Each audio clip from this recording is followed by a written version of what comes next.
Personal finance can be a confusing and a daunting topic. There is just so much conflicting information out there, it is hard to know what to believe. Unfortunately, some of the biggest money lies that we've been taught can have a major negative impact on our financial well-being. So in today's video, we're going to go over the 5 worst money lies that we've been taught and why we should stop believing in them. Hi, if you're new to the channel, my name is Tay from Financial Tortoise, where we learn to grow our wealth slow and steady. The first worst money lie that we've been taught is that in order to build big wealth, we need a big salary. Society tells us that unless you make a large 6-figure salary or born into a rich family, you can't become wealthy. This lie is one of the biggest reasons why so many people live paycheck to paycheck. Unless I have a high income, we can't get ahead. So why try? Let's live today to the fullest and spend everything I got. Dr. Thomas Stanley published a book titled The Millionaire Next Door in 1996, and in it, he published a profile of a typical American millionaire. And what was most surprising about his findings was that a big salary or big income wasn't a prerequisite to building wealth. It was actually based on how much that person saved and invested that led them to achieving the millionaire status. And this makes perfect sense when we run the numbers. We might imagine that a doctor earning $400,000 a year would obviously become a millionaire pretty quickly. However, if this doctor is spending $400,000 a year, it doesn't matter how long he or she makes that high income. He or she wouldn't have accumulated any wealth throughout his or her lifetime of earnings. After 10 years of making $400,000 a year, this doctor would just be a broke physician with a lot of toys. However, imagine a carpenter that makes $60,000 a year his entire life. Let's say he saves 20% of his income, $12,000 or $1,000 a month throughout his career. And he diligently saved and invested in the market over a period of 30 years. Of course, in a low-cost index fund, my favorite. The total amount that he invested into the market would total about $360,000. However, with an average 8% annual rate of return, his total portfolio would actually be close to around $1.4 million. Not bad for having made only $60,000 a year. And we aren't even considering additional raise or higher savings rate. And this is the irony. After a lifetime of work, the diligent carpenter would have made more wealth than the physician who had made close to $500,000 a year. When we believe that you need high income in order to become wealthy, it's easy to accept defeat and throw in the towel. However, this will only lead to a lifetime of misery and financial worries. Even a small salary can allow us to build a sizable amount of wealth if we're diligent and patient with our savings and investing. Don't accept the lie that only high-income individuals can build wealth. The second worst money lie that we've been taught is that when it comes to debt, there are actually 2 camps: good debt and bad debt. The danger about this lie is that it enables us to accept debt as a normal way of life and acceptable. It's very similar when people talk about good fat versus bad fat. Not many of us really understand the difference, but how many of us use it as an excuse to justify our eating habit? Hey, this Twinkie might have good fat, which I need, so I should be okay eating it, right? Yes, there are technical nuances that make certain debt less dangerous than others. For example, fixed home mortgage debt is probably the most common so-called good debt. It's very simple, straightforward, and the industry is highly regulated. When we buy a 15-year fixed home mortgage, the numbers are pretty straightforward and transparent when we look at the amortization table. However, most of us make financial decisions most often based on emotion rather than logic. The danger of accepting that there is good debt out there makes us at times feel better about going into debt. We tell ourselves that good debt is growing our net worth, so it's okay to have them. I'll be clear with you. There is no such a thing as good debt, and you should never feel good about having debt, no matter how great the interest rate is or the terms are. When we accept debt as a normal way of life, it can quickly cascade into a borderline dangerous mindset of justification. We could start to fund an elevated lifestyle with that low-interest fixed home mortgage. Then we could start tapping into our home equity line of credit. They're all good debt, so no harm, right? Wherever we go, there is no shortage of people willing to give us loans. At the checkout counter at Banana Republic, how many times have you been asked to open up a Banana Republic credit card and get a 50% off your current purchase? At the bank to withdraw some cash? Bank associates are more than eager to talk to you about their new loan packages or taking out a line of credit on your current home. Or this is my favorite. During a vacation with the family, a friendly gentleman approaches you about a free concert ticket. You only need to attend a 2-hour information session about a great real estate investment you don't want to miss. My recommendation is this: don't make eye contact, just walk away. When something is so highly marketed, be wary of its intentions. Most often, people are selling it so hard because it makes them so much money. And the worst part is, it's coming out of your pocket. That is so prevalent and built into the fabric of our society that sometimes people associate personal finance with getting the right loan product. Having good personal finance habits and getting good loan packages are very different. Don't believe the lie that there are good debt and bad debt. All debts are dangerous and just like fire, should be handled with the utmost caution. The third worst money lie that we've been taught is that investing is complicated. The media loves to highlight the image of investing as being super complicated and risky. It throws out fancy jargons like alpha, dividends, and capital gains. And if you don't understand it, it goes out of its way to make you feel like you're the dumbest person in the room.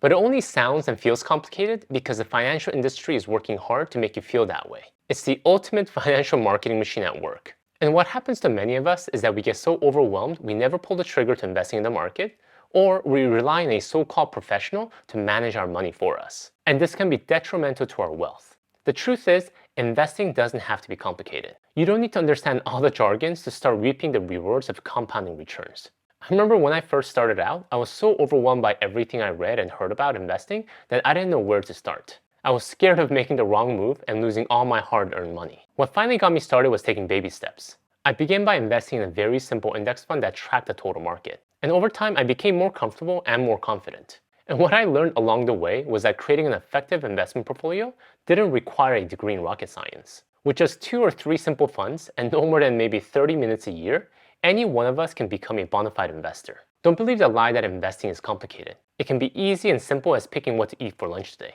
And the best part is, unlike lunch, you only have to do this once every few years. Alright, the number 4 worst money lie that we've been taught is that with enough effort, we can beat the market. And this is a great segue once we're thoroughly convinced that investing doesn't have to be complicated. Once we feel comfortable investing, it might be tempting to think that with just enough effort, I should be able to do better than the market, right?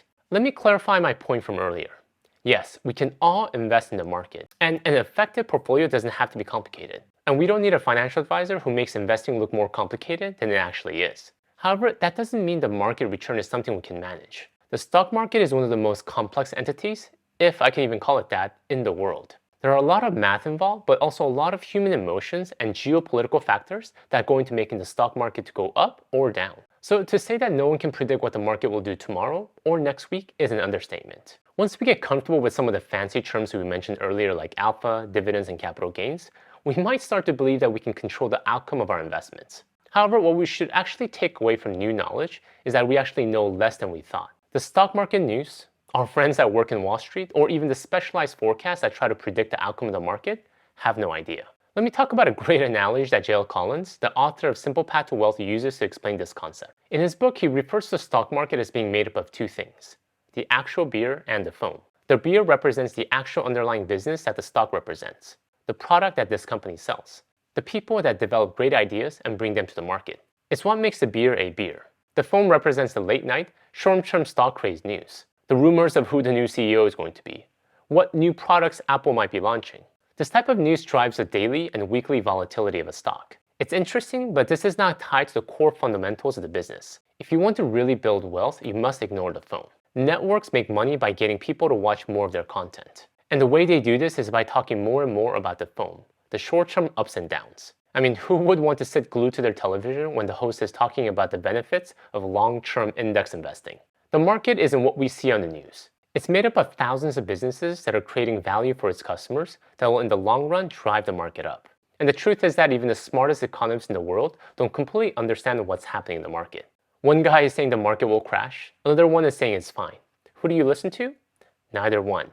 Ignore the noise and focus on long-term fundamentals. Buy low-cost index funds and hold them forever. The 5th worst money lies that we've been taught is that credit cards are the devil. And this one, I was a firm believer of it for a while. Over 10 years ago, I went to my first Dave Ramsey conference. It was one of the first times in my life where a personal finance guru really resonated with me, and I soaked in every word he said. Of course, my wife and I were under $105,000 student loans, so we were pretty desperate for any help. One interesting takeaway I had from this conference was Dave Ramsey's fanatical hatred towards credit cards. He would make a show of cutting up all the credit cards on stage, and for some reason, I started to get swept up by the emotion as well. Looking back now, I really didn't have a credit card problem before the conference, but afterwards, I sure felt like I did. I dutifully followed his example, went home, and told my wife we needed to cut up all of our credit cards. Thankfully, we didn't cut them all up since we needed at least one to do our daily transactions. Since then, I've gotten wiser about personal finance in general and used credit cards to my full advantage rather than something that works against me. And before I talk about some of the benefits of credit cards, I do want to say if you are having trouble paying off your credit card balance month to month, then it's okay to believe this notion until you get yourself into a better financial position. Credit cards are dangerous if not handled effectively, and at the end of the day, there is no credit card benefit that outweighs the cost of paying extra interest. But if you are a responsible card user,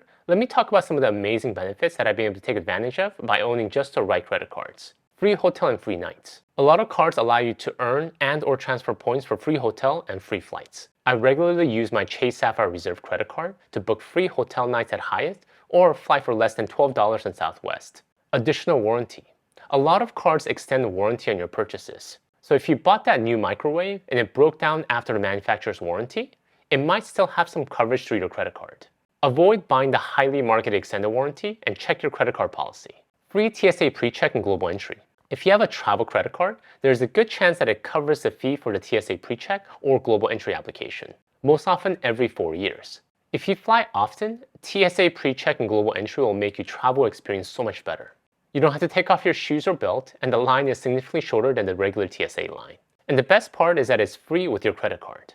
Thank you guys for watching. If you'd like to learn more about some of my favorite credit cards, check out my video here. Until next time, all the best.